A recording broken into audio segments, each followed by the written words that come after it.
Good evening. My name is Che Yu. Tonight, we celebrate the extraordinary talents of our fellow SDC members who are the nominees and the recipients of the Callaway Awards, celebrating excellence in directing and choreography off-Broadway, which we're so thrilled to be presenting for the first time since 2020.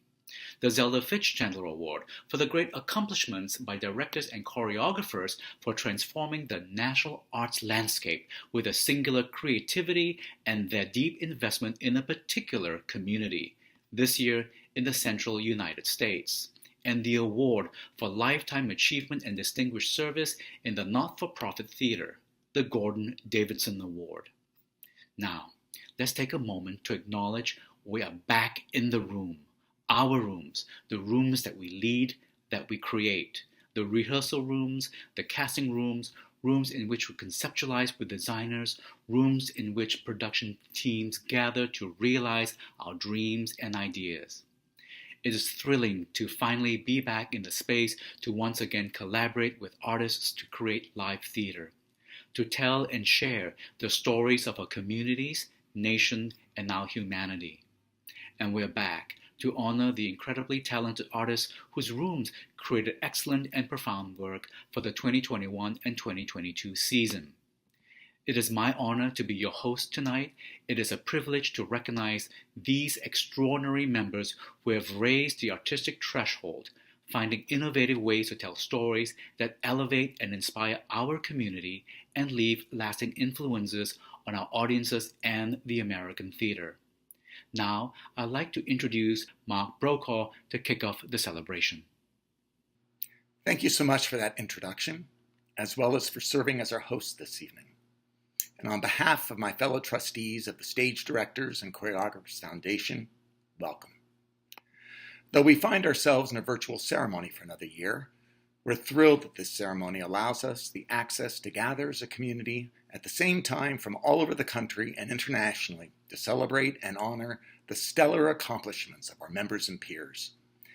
These recognitions point to the heart of the Foundation's mission: to celebrate, develop, and support professional stage directors and choreographers throughout every phase of their careers, whether that's recognizing our members' exemplary work, honoring their legacies, or promoting emerging talent. Throughout the year, SDCF's work has not only continued, but intensified. In addition to the awards being presented tonight and our ongoing public programming, the Lloyd Richards New Futures Residency for BIPOC directors and choreographers is halfway through its second year, and we'll be hearing more from our current resident artist, Kendra Ware, later this evening. We'll also be announcing the awardee of the third Barbara Whitman Award in the spring, which is given annually to a female, trans, or non-binary early career director. Our professional development program, which was on hiatus for 2 years when the pandemic hit and went through a top-to-bottom re-examination, is now back in operation, more accessible to all directors and choreographers, and more attuned to how work happens today.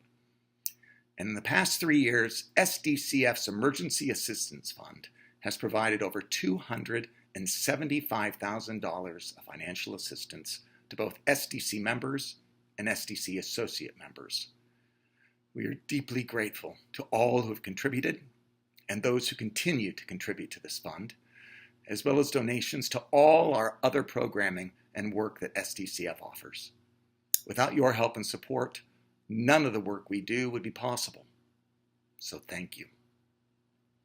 And now, I'm delighted to introduce Pam Berlin, who's going to present our first award of the evening, the 2022 Joe A. Callaway Award.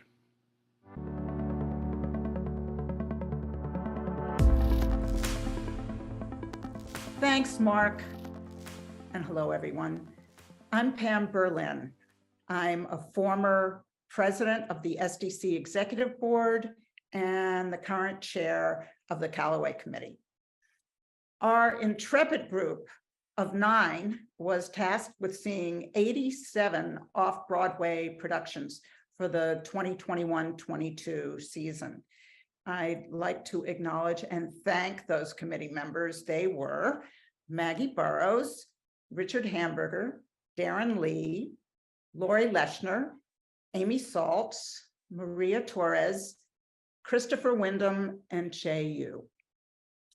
And now I am honored to introduce the 2021-22 Callaway finalists for excellence in direction. Knud Adams is nominated for his original and beautifully nuanced production of English at the Atlantic Theater Company. Knud was also a Callaway finalist last year for his production of Headlands at LCT3. Congratulations, Knud. Being asked by Sanaz to direct her play English was the honor of my life. We had that special alchemy which comes when everyone on a production invests with open hearts, goodwill, and curiosity, and our show became a testament to what can come from a special level of design support and imagination for a new play. Thank you to everyone who helped make that process so wonderful, in particular the Iranian women telling their stories so bravely and joyfully this year. And congratulations to everyone making art under difficult circumstances. Thank you. David Cromer is nominated for his exquisite and delicate production of A Case for the Existence of God at the Signature Theater Company. Congratulations, David. Thank you, SDCF, for this great honor, for considering me among these wonderful artists. I need to take this opportunity to thank Mandy Greenfield, to thank Paige Evans and the entire staff of The Signature, to the designers Brenda Abandandolo, David Tennant, Arnolfo Maldonado, Christar Bassi, and Tyler Michelow, and to the really brilliant collaborative staff of The Room, the cast Will Brill and Kyle Beltran, the playwright Sam Hunter, the stage management team of Heather Englander and Katie Young, and the associate director, Sanaz Tennant. Thank you so much. Rebecca Frecknall is nominated for her amazing and breathtakingly staged production of Sanctuary City at New York Theater Workshop. Congratulations, Rebecca. Thank you so much for recognising my work on Sanctuary City. It was such a joy to be part of this production, and also my first time working in New York, and to be recognised by my peer group in America is really humbling and thrilling. So thank you so much. I have to thank Martina Mayoke, the brilliant playwright, who trusted me with this piece, a really personal piece to her, and I know that those words really came from the heart. And thank you also to my incredible creative team, Isabella, Mikael, and Tom, for drawing those words off the page and into the Lortel. I'd also love to thank Jim Nicola, the brilliant ex-artistic director of New York Theatre Workshop, who really just brought me into the home of the workshop and the family there, and it was thrilling to be part of his final year at the workshop as artistic director. So thank you to everyone who helped me make the show, and thank you so much to all of you for recognising my work on it. I really appreciate it. Thank you. There are 2 choreographers nominated as finalists for excellence in choreography. Danny Mefford's choreography for KIMBERLY AKIMBO at the Atlantic Theater Company was quirky, fun, and inspired. Congratulations, Danny. Hi, everyone. I'm Danny Mefford. I want to thank you from the bottom of my heart for honoring KIMBERLY AKIMBO and my work in KIMBERLY AKIMBO. I love the show so much. It was a great joy to try to live up to the nuance and the power and the humor of the writing. So I want to thank David Lindsay-Abaire and Janine Tesori for being such incredible writers. I want to thank my partner in crime, Jess Stone. I want to thank the Atlantic Theater for producing the off-Broadway production. I want to thank the cast and the designers and the crew, especially the team quartet, Frecknall, Nina, Olivia, and Michael, and the understudies, Sky, Alex, and Miguel. But I want to congratulate all the Callaway Award winners and my fellow finalists. Thank you so much. Sergio Mejia's work on Americano at New World Stages was exciting and full of brio, spanning Broadway jazz to traditional Mexican dance styles. Congratulations, Sergio. Buenas tardes, soy Sergio Mejía y es un orgullo ser nominado por el premio de Joe A. Callaway. Esta nominación es algo completamente inesperado y no podría estar más feliz de ser parte de una larga lista de destacados, nominados y ganadores de este premio. Americano es la historia de un soñador, una historia de esperanza, amor y perseverancia, todo impulsado por un sueño americano. Un sueño que tuvo Tony Valdovinos cuando se enteró a los 18 años que era indocumentado. Esta es una historia que tiene que ser escuchada, una historia que te da la oportunidad de ver la vida de un dreamer, un americano. Good evening. My name is Sergio Mejia, and I'm incredibly honored and humbled to call myself a Joe A. Callaway nominee. This nomination is something that was completely unexpected, and I could not be any more happy to be part of a long line of outstanding nominees and recipients of this award. Americano is a story of a dreamer, a story of hope, love, and perseverance, all driven by the American dream, a dream that Tony Valdovinos had when he found out at the age of 18 that he was indeed undocumented. This is a story that has to be heard, a story that gives you a chance to look into the life of a dreamer. I would like to thank writer and director Michael Barnard for giving me this incredible opportunity to be part of a stellar creative team. I would also like to thank writers Jonathan Rosenberg and Fernanda Santos. Thank you to Kerry Rodriguez for an incredible score, Sergio Mendoza for wonderful arrangements. Thank you to my incredible, talented right-hand man, Eric Hall. Thank you to producer Jason Rose for trusting in me, the crew at Visceral Entertainment, and of course, an amazingly talented cast. Thank you to Tony Valdovinos for sharing his story and who continues to chase that dream still today. Lastly, I would like to thank mi familia, mi mamá, mi abuelita, Vanessa, Michael, Frank, Elena, and Chumi for their continuous support. Muchas gracias y buenas noches.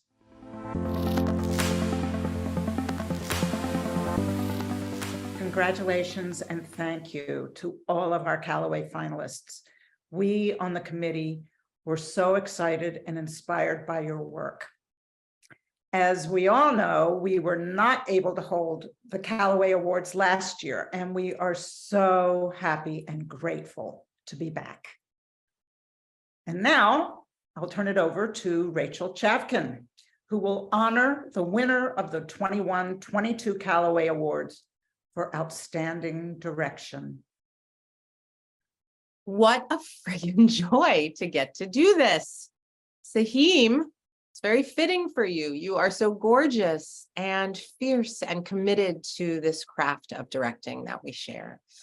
And for those of you who don't know Saheem Ali or his work, I'm going to give a touch more context about him broadly as both a colleague and a friend, and also speak a little bit about his glorious work on Fat Ham at the Public Theater, which is being honored here, and which is now thrillingly going to be Saheem's Broadway debut when it opens at the American Airlines Theater on March 21st. I know, I can't wait to see it again. The production is deeply funny, deeply sad, so abundantly colorful. The spirit of life flows off it, even for a work that's about grieving. And I feel confident that this may be Saheem's first Broadway show, and it's not going to be his last. So, okay, Saheem, a few more words. Saheem is a deeply committed partner to collaborators, to colleagues, and to our field. He is institutionally minded, serving as the Associate Artistic Director at the Public Theater and helping care for the work of so many artists there, both in his institutional capacity, so many folks he's introduced to that theater and brought them into the fold of the canon, and especially through his own profound production work there, such as Fat Ham and so many incredible Shakespeare productions. Saheem finds the classic within the contemporary and equally the contemporary in the classic. And he is also one of the most ferociously committed leaders of this union.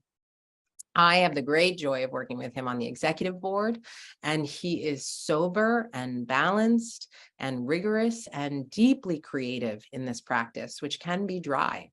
And above all, Saheem never loses sight of the humans and the artists that are shaped by the rights and responsibilities that SDC fights for every day. And lastly, I want to say Saheem is a friend. He's someone I can text at any time with any question or in search of insight. And equally, I go to him for comfort. During the pandemic, Saheem never stopped working creatively, and he also found the time with several close colleagues to organize one of the most thoughtful and effective anti-racism working groups fighting for collective liberation in our field. The conversations were intersectional and complex, and they continue today, and Saheem is still a central heart of that group. And so it is my honor and joy to present him now with the Joe A. Callaway Award for directing. Saheem. Thank you, Rachel, for that really lovely introduction. You're a dear friend, a dear colleague, and yes, we'll most likely be texting right after this telecast. And thank you to SDCF for this recognition. I'm really grateful because what makes this award special is that it comes from my peers. This is actually the first award in directing that I have ever received. So, you only get one first, and you can imagine how special this is. My peers are the people whose opinions, whose feedback, whose impressions I value the most. So this is, again, what makes it so meaningful. Making Fat Ham was an extraordinary experience. James Imes wrote this beautiful, irreverent, theatrical, kind of contemporary take on that old chestnut Hamlet. And we created a production that was moving and delightful and joy-bringing and life-affirming. It's the kind of theater that I'm most attracted to because truly it can only happen in a theater. I can't imagine Fat Ham happening in any other medium. And, we're in a really interesting moment right now. This post-pandemic moment is anything but post. We are still in it. And I'm such a firm believer that these kinds of plays that push the boundaries of storytelling, of shape and form and structure, that can only live in the theater. I mean, this is the kind of thing that is what I want to engage with and what I make theater. So this award is such a beautiful affirmation of the energy that I put into and the work that I find most meaningful. And for that, I am truly, truly grateful. Thank you to the Callaway Committee for all the work that you do, for all the shows that you see. That is no small feat. And I give my thanks also to my artistic home, to the Public Theater, to Oscar, my colleague, who invited me and gave me the charge of bringing in work and artists who I felt we could support and uplift. And Fat Ham was truly a play that I think could only happen in the Public Theater. And without that invitation, I wouldn't have been able to create this production. So I'm grateful for that, grateful for the home that I have, and maybe all find homes, make homes, artistic homes, however temporary, where we can engage in the work that feels really, really meaningful for us. That is my wish for us all. Thank you. Congratulations, Saheem. I can't wait to come see Fat Ham at the American Airlines this spring. I'm Mark Bruni, and it gives me great pleasure to present this year's Callaway Award for Choreography to Josh Prince. Josh Prince. The name rolls off the tongue and insists that it be used in its entirety. Josh Prince. Josh and I have been friends and collaborators since working for the first time on Beautiful. And when TREVOR came along, I knew he was just the choreographer for the job. Everything he does comes from story and from the needs of the individual show. And with a cast full of actual teenagers with limited dance training, on TREVOR, Josh faced a unique challenge: how to create an elevated movement with style and kineticism while working with enthusiastic, if not entirely trained, performers. From a lab under the umbrella of Josh's amazing and essential nonprofit Dance Lab New York, to the out-of-town production at Writers Theater in Glencoe, to Stage 42 off-Broadway, and thanks to our intrepid producers, on Disney+. Josh never stopped revising and revisiting his work as we crafted the show together. He found a language and vocabulary of movement that became the heartbeat and pulse of the show, and I can't imagine what it would have been like without his invaluable imagination. He's just the mind you want when you get a script with an opening number that goes to 10 locations in 3 minutes. He's just the one you want when that same script calls for a show-stopping production number from 12-year-old singer-movers. And he's just the one you want on the other side of your text message at 6 a.m. answering your harebrained shower idea with an I'm not so sure about that emoji. Josh's irrepressible energy is infectious. His work is meticulous, thoughtful, and buoyant. I feel lucky to have gotten to work with Josh on TREVOR, and I couldn't be more thrilled that his superb work is being recognized and congratulated in this way. Congratulations, Josh. Wow, thank you so much, Mark, for those incredibly kind words. My gosh, if I didn't know any better, I would think I was at my own eulogy. A huge thank you to SDCF and the esteemed voting committee for this truly humbling honor.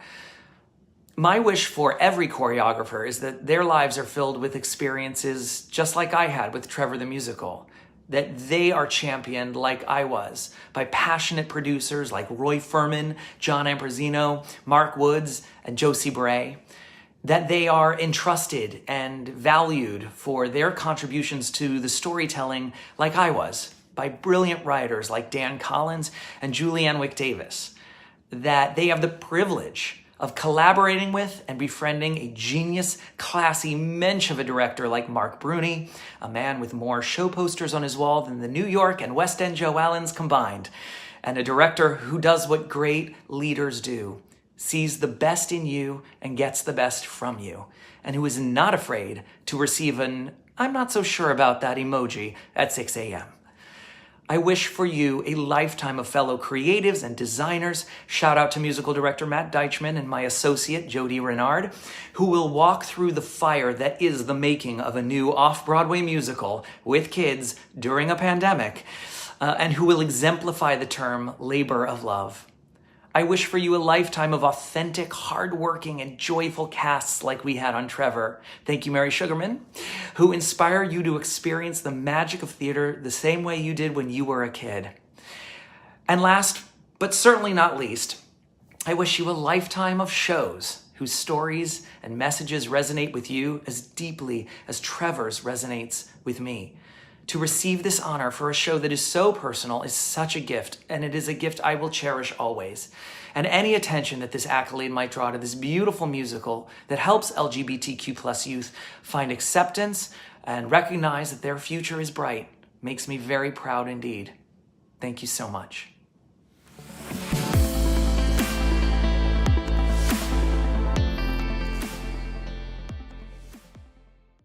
I'm Jim Nicola, and I have been asked to share with you all, in honor of this year's Zelda Fichandler Award winner, Ron O.J. Parson, and finalist Lili-Anne Brown, some of Zelda's words from past speeches.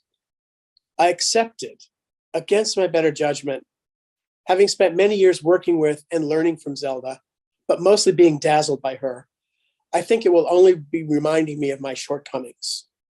However, because of my love and respect for this pioneering genius of a woman, I simply could not refuse. Much of what she spoke of for these past occasions dealt with the obscure but relevant history of the not-for-profit theater in this country. These remarks serve as metaphors for directors and choreographers who are today carving out a place in the American landscape, particularly away from the drama of New York City. I hope that you, Ron and Lili-Anne, especially, will be inspired by her words as much as I have always been.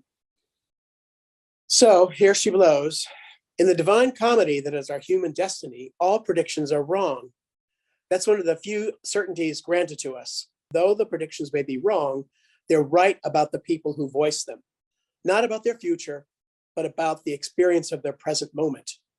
We who toil in the vineyards of art owe it to each other not to work from inside our worst predictions, but not to work to despair, or if we despair, to work on anyway, because we simply can't predict what's coming next. The world only turns forward, and anything can happen, and anything does. If it's necessary to cut back expenditures to meet lowering income, let's do it as creatively as we can, using the situation as an occasion to sharply focus our priorities, even as we continue to battle for the sustenance, both earned and unearned, our work merits. I think the big piece of information she gave me is in those words about the special sacred duty or calling of the artist to repair the world. And the tragedy of American artists is that we live in a culture that doesn't understand that and doesn't value that. She says somewhere else in all those speeches that that also really stuck with me as someone who became an artistic director who had never had an experience of doing it, had never played the role before. But what always stuck in my mind was, she said that the artistic director's project or our creative project is the institution. That a playwright writes a play, that a director directs a play, and a designer designs a set or costumes or lights. An artistic director creates a meeting place for artists and the community.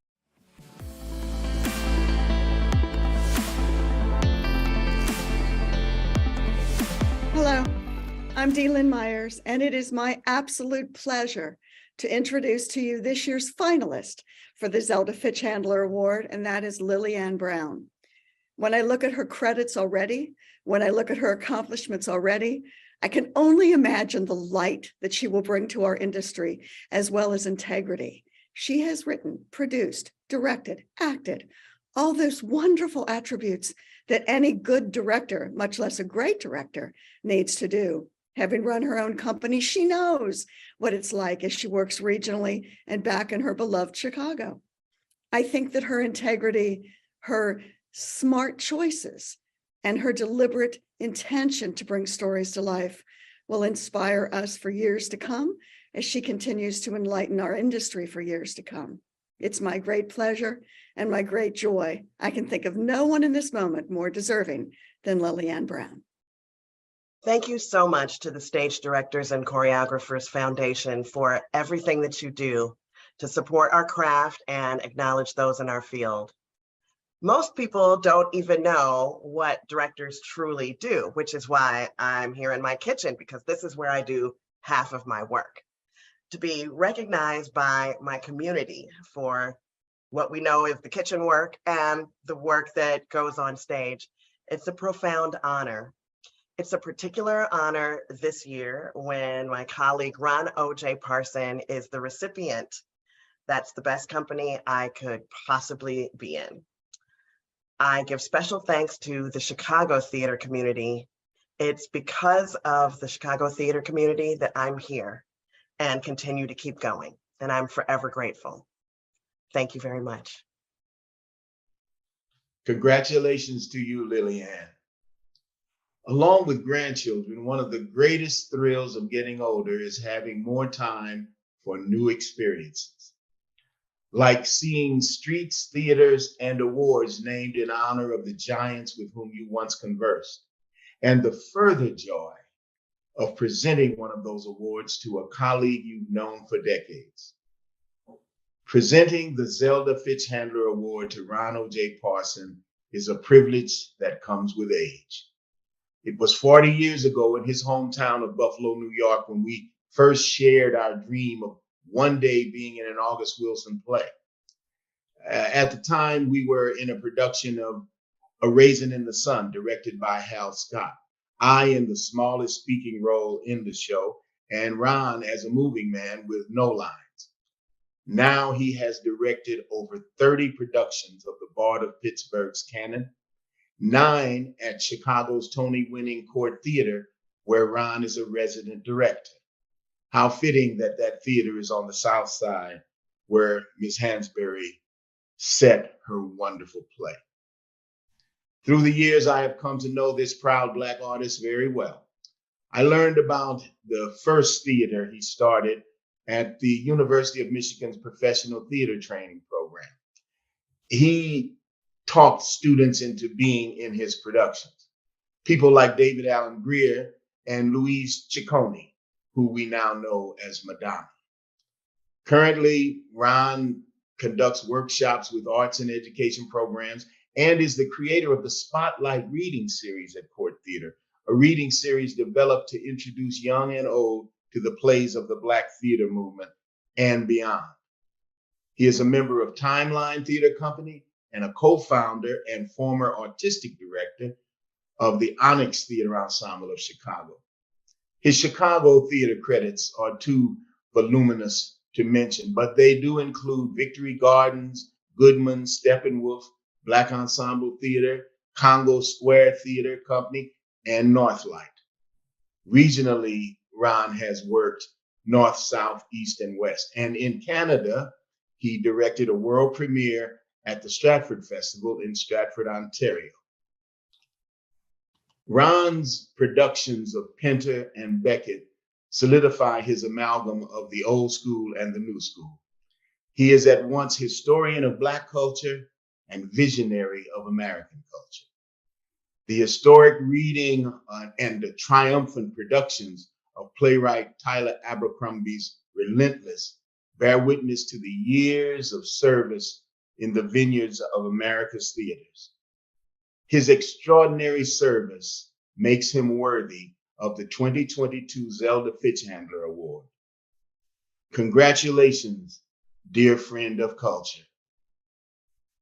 Wow, a life in the theater.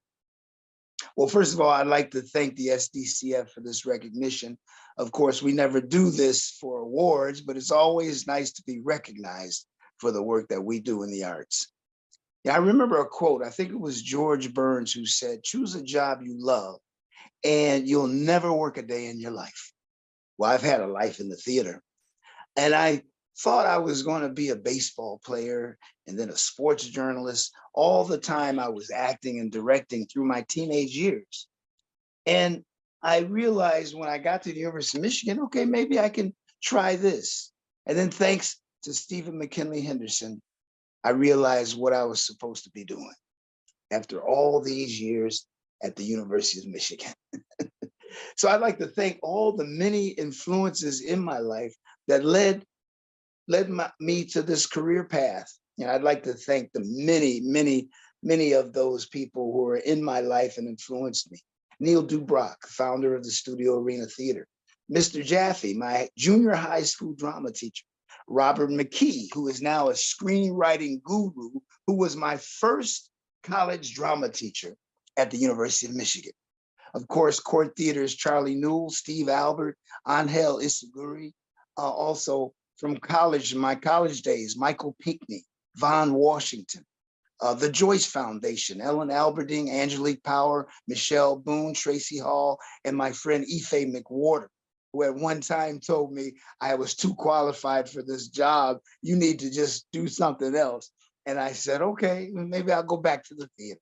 William Esper, my Meisner technique guru. Hal Scott, a mentor and director of mine. Paul Carter Harrison, Lou Bellamy, Charles Michael Moore, Martha Lavey of Steppenwolf fame, Chuck Smith, Richard Bergwin, Oyamo, playwright, Stephen McKinley Henderson, of course, as I said, and of course, Alfred Wilson and the founding members of the Onyx Theater Ensemble. When I got to Chicago, we started that theater and it flourished. We didn't know what was going to happen. So I'd like to thank all the members of the Onyx Theater Ensemble in our early days. And as I said, the Joyce Foundation, which supported me my entire Chicago career. These are the people who helped make me the artist that I am. And I enjoy just thanking all of them. And of course, paying it forward now to the many young directors who are out there achieving great things, artistic directors, executive directors, Tony nominations, people who have assisted me along my way of 50 years of doing this. And I want to thank God for all the work that we do as artists. It's not an easy thing, believe me. And to have a life in the theater, all my life I've been doing this. And I just really want to appreciate this award from the SDCF. Thank you so much. Hi, my name is Annie Kaufman, and I'm Vice President of the SDC Foundation and currently serve as the chairperson for the Lloyd Richards New Futures Residency. This incredible residency supports mid-career BIPOC directors and choreographers who are interested in artistic leadership through a year-long residency at a regional theater.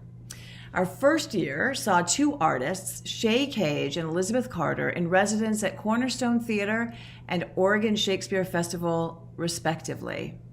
I really encourage you to keep an eye out for these unique artists who are currently working across the country. This year, I am thrilled to be introducing you to our 22-23 Richards resident, Kendra Ware, who is being mentored at this moment by the fabulous Robert Barry Fleming at Actors Theater of Louisville. The selection committee, comprised of myself, Justin Amica, Kent Gash, and Che Yu, with Scott Richards serving as advisor, was overwhelmed by Kendra's ambitious vision. She's a performance-based multidisciplinary artist who uses live performance, video, and installation to create hybrid staged environments. Her goal is to explore the intersections of race, gender, class, cultural politics, and identity. When she applied, she'd been collaborating with Grammy Award-winning artist Martha Gonzalez on a concept album and theatrical concert. And I believe she is still doing that to this day. Our committee and ATL's leadership community jumped at the chance to have someone of Kendra's eclectic experience and unique perspective on making work. It is my great pleasure to introduce this remarkable multi-hyphenate artist, Kendra Ware, who will say a few words about the residency experience so far. Welcome, Kendra. Hello, I am Kendra Ware, and I am delighted and honored to be this year's SDCF Lloyd Richards Director in Residence at Actors Theater of Louisville. It has been a privilege and honor to work alongside Robert Barry Fleming and bear witness to the work that he and his team have been doing during trying circumstances. They are dreaming big and tenacious over there, and they are inspiring my work. I know that receiving this award is and continues to be a life-changing experience, one that I will cherish for the rest of my life. For the first time, I feel acknowledged and further heralded by my community and peers in my industry, and I can tell you it feels great. It encourages me to dream bigger, more fuller, and in living color. And it encourages me to steward mentorship as well. My goal as an artist is to advance visibility and representation and power sharing between artists and institutions, communities, and organizations, to build strong partnerships and intersectional approaches. So working with Actors Theater of Louisville, whose mission closely aligns with my own, was a boon and continues to be a community in which I'm proud to be a part of. I'm so thankful for SDCF and Danny, her team, and the committee, and to all, I am so grateful. Thank you.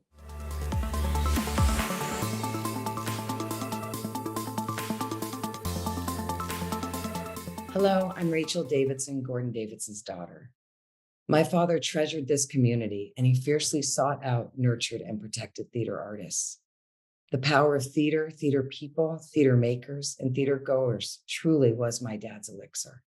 He saw everything in terms of the theater arts, and he expressed his fears, worries, and concerns, and celebrated his joys, thrills, and triumphs on stage.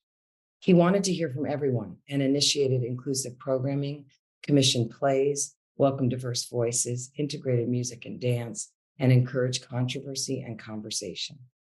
I've loved being included in the award committee's conversation and exploration, hearing your reasons for how and why you choose to honor your peers and to assure that the work in live theater remains supported and vital.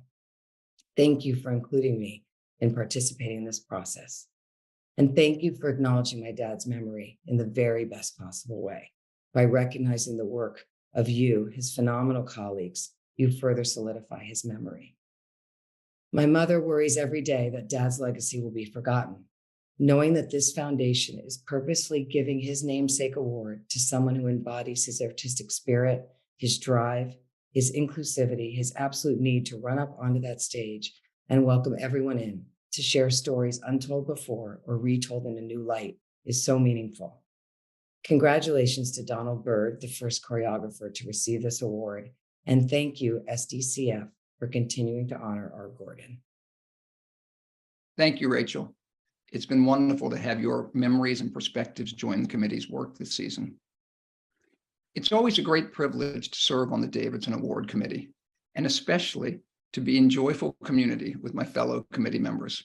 I'd like to thank them now. Sheldon Epps, Lisa Peterson, Sorette Scott, Michael John Garces, Tom Moore, Warner Shook, and Laura Penn. The committee is also always grateful to Danielle Barlow and the staff of the foundation for their tireless support. We've all found that coming together to reflect on Gordon's passionate belief in the importance and potential of theater is very good for the soul. Right now, the theater that was the center of Gordon's work for over 4 decades, the Mark Taper Forum, is in rehearsals for the 30th anniversary production of Anna Deavere Smith's remarkable play, Twilight, Los Angeles, 1992.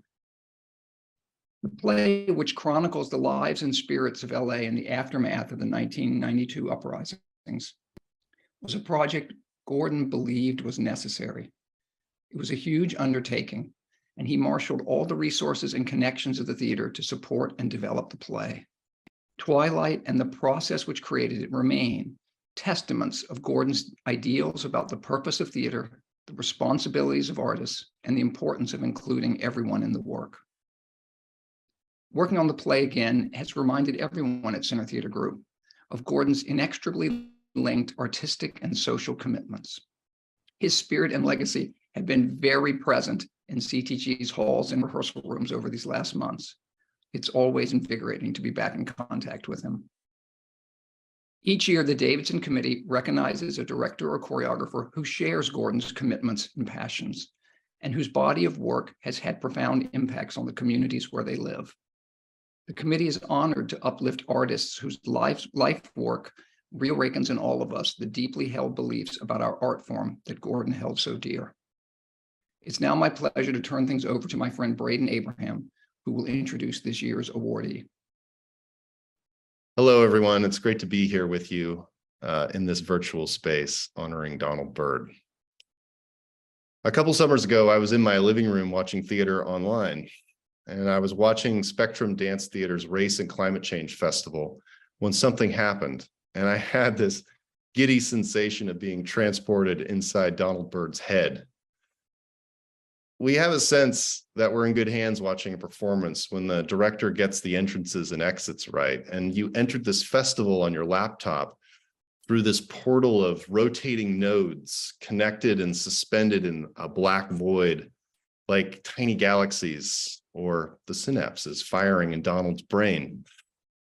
The Race and Climate Change Festival was a sort of choose your own adventure virtual dreamscape.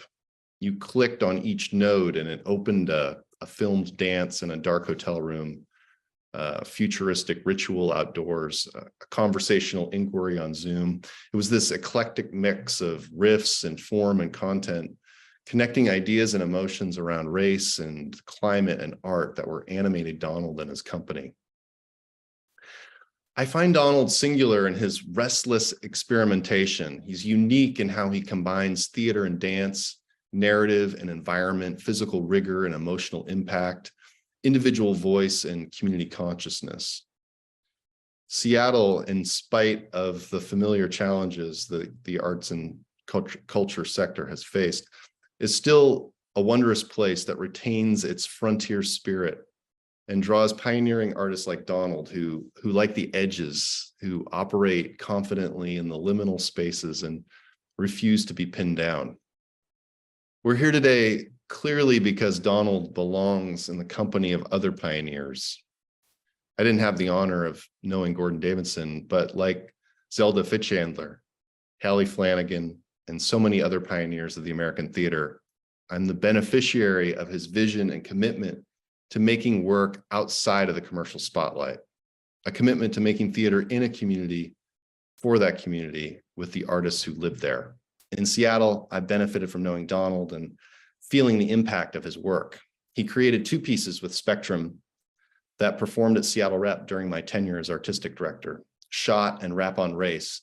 Both pieces were made in the wake of Michael Brown's murder and other tragic events, igniting this latest chapter of racial reckoning in America. But where do these chapters begin and end? Donald asked this question in these 2 works, and he opened a continuum of history, of investigation of physical brutality and psychological terror, and also through movement and text, a boundless capacity for beauty, clarity, compassion, and change.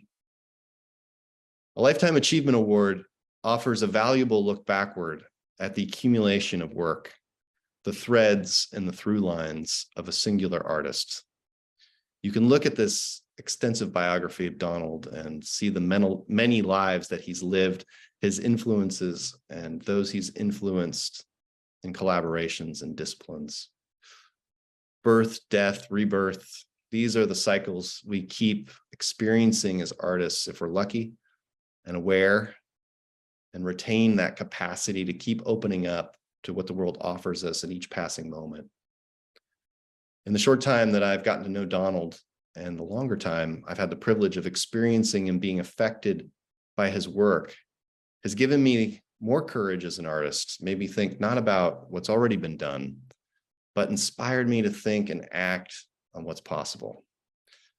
I'm proud and incredibly honored to present the Gordon Davidson Award for Lifetime Achievement to Donald Byrd.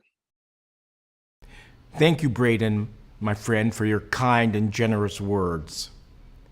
Thank you, the SDC Foundation and the Selection Committee, for this amazing honor. I am moved, thrilled, humbled, delighted, grateful, and all kinds of whelmed to be selected as the recipient of the 2022 SDC Foundation's Gordon Davidson Award. It has been a long haul, and I plan to keep hauling. When I heard I had been selected to be the recipient of the Gordon Davidson Award, I was flooded with feelings, thoughts, and questions. What, I say to myself. This is an honor, this is an award named to honor one of the most important figures of the 20th century American theater, a towering and legendary figure in the resident theater movement. And I am to receive this award? What, me? In the same breath as Gordon Davidson? Because in many ways, I still feel as I did 50 years ago at the beginning, when I decided that this was the life, a life in the theater I wanted. That there are those who came before me like Davidson that I am in awe of and that I am reaching after, wanting to contribute to and serve the dance and the theater. And it hits me that I'm the first choreographer, hopefully many more to follow, to receive this award. I'm still picking myself up off the metaphoric floor. This moment brings up much. I am flooded with memories of my time in college at Tufts, the drama department there, the Tufts Arena Theater, dreaming of making a life for myself in the theater. Seeing the Alvin Ailey American Dance Theater for the first time in the winter of 1970, weeping, cheering, applauding wildly with a theater full of people, and quietly saying to myself, anything that can have this effect on people, that's what I want to do. Being let go from the Twyla Tharp Company, and rightly so. And because of that, asking myself the very crucial question at 23, do I have something to offer, to contribute?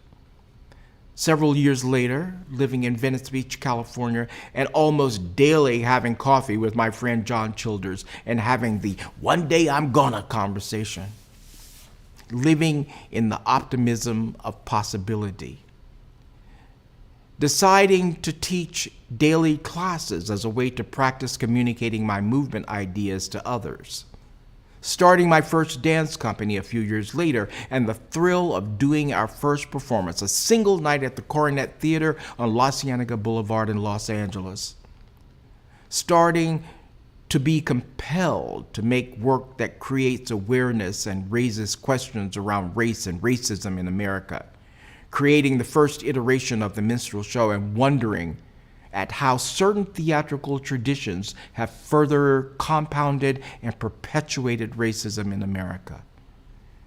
the emergence of my notion of dance theater, a dramaturgy where dance, movement, text, images, disruption, discomfort, ill-at-easeness, virtuosity converge, where difficult, complicated, and often intractable issues are the subject, where audiences are simultaneously entertained, thrilled, confronted, and alienated, asked to make choices about what to look at, to be okay with the stage being a democratized space where they can't see it all or know it all, wanting audiences to not be passive in how they engage with theatrical experiences, where they cast themselves as the Johns and dancers and actors or sex workers there to satisfy them as they sit back with their legs spread waiting for completion. In my world, the audience and the players, dancers are in a complex, dynamic relationship of discovery and deep engagement. My theater is not a place of safety and comfort, but rather it is a dangerous place, full of risk, not physical, but emotional, intellectual, a place where you are or who you are or consider yourself to be might be confronted, where you bump into yourself, your beliefs, your values, and your assumptions. It is a place where physicality and communication through the body is held in the highest esteem. When I arrived in Seattle 20 years ago, wanting to contribute and elevate dance in my new community, my new home, especially dance from a Black perspective, and dance as not only as an art form, but also its possibilities as a social civic instrument, wanting to create a dance company of the highest order with dancers with imposing technique, smart, imaginative, fearless, a curious intellect, and a collaborative spirit. I didn't know what would happen, if I would even stay. What has emerged is a platform, or perhaps a vessel, that has the capacity to contain all my ideas, thoughts, dreams, explorations into a meaningful and relevant dance theater. Spectrum Dance Theater became that place. Aren't I lucky to have landed here? In 1988, sitting in a rehearsal studio in the Minskoff Building on Broadway with Alvin Ailey, where I am making a new ballet that he has invited me to create for his company. Until this point, when people would ask me what I did, I would usually say something like, along the lines of, I'm working to be a choreographer, or I want to be a choreographer. Alvin is sitting next to me, watching intently as the dancers move. I am very much aware of him watching and his presence. He leans in towards me and says, softly, with his deep voice and unique way of speaking, "You do such marvelous things." It was in that moment I realized I was no longer trying to be a choreographer. I was a choreographer, if for no other reason than Alvin Ailey told me so. Perhaps this moment is like that one, in that you, the SDC Foundation, the Davidson Selection Committee, have told me that yes, what you do matters. You have indeed made a contribution, and yes, you do such marvelous things. Thank you.